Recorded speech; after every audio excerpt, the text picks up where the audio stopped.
Karibu fansi wetu kwenye pazia letu la Napita Tu pale. Mara zote huwa hali kosi cha ziada cha kupatiana katika vile vya ziada ambavyo tunahitaji pia kupenyezeana kwenye nafasi yetu ile kwa njema. Mimi naitwa Anko Amiri, Anko wote dunia nzima. Kwa ufupi, kwa urefu na kwa uchache zaidi, huwa tunakutana hapa kwenye Napita Tu. Kwa siku ya leo uko nami, mimi naitwa Anko Amiri, na endelea kusubscribe kwenye channel yetu na kutupatia maoni ya hapa na pale.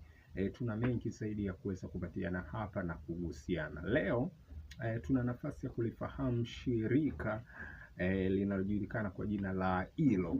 Ushapata nafasi ya kulijua najua, na hili ni shirika la kimataifa la kazi. Kwa wale ambao wamekuwa wanafanya kazi na wamekuwa hawafahamu shirika la kazi huwa linaitwaje, ni ILO, na kwa kifupi linaitwa ILO, ila kwa urefu zaidi linajulikana kama International Labour Organization, ambayo makao makuu yake yapo kule Geneva, Uswizi.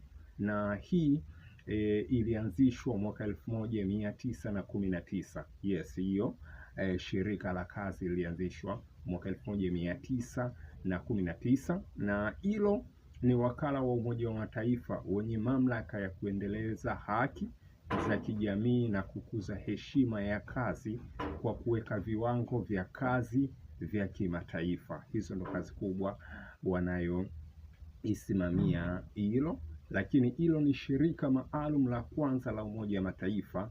Lina mataifa washiriki takriban 187, na 186 kati ya mataifa washiriki ambao ni 193 wa Umoja wa Mataifa. Lakini vile vile pia ILO imewahi kutunukiwa tuzo ya Nobel ya amani ya mwaka 1969 kwa kuboresha undugu, amani kati ya mataifa na kushawishi haki ya jamii kwa wafanyakazi na kutoa msaada wa kiufundi kwa mataifa yanayoendelea. Hiyo ni moja ya tuzo kubwa sana ambayo ILO imewahi kuipata kutokana na kile ambacho wao wamekuwa wanatia nguvu zaidi kwa baadhi ya mataifa yanayoendelea kuhusiana na kutoa msaada wa kiufundi kwa mataifa yanayoendelea. Kama ulikuwa ufahamu kuhusiana na ILO, International Labour Organization, yani shirika la kimataifa la kazi ambalo lilianzishwa rasmi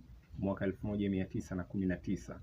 Kwa siku ya leo sisi tumeona tugote hapo kwenye Napita Tu ya leo, ambayo imekuwa na nafasi ya kukufungua na kukuweka sawa kiuchache kuhusiana na shirika la kimataifa la kazi ILO. Asante na shukrani, pia naendelea kusubscribe kwenye channel yetu, lakini vile vile kutupatia maoni juu ya kile ambacho tunakifanya sisi hapa. Asante na kwa heri kwa siku ya leo pia.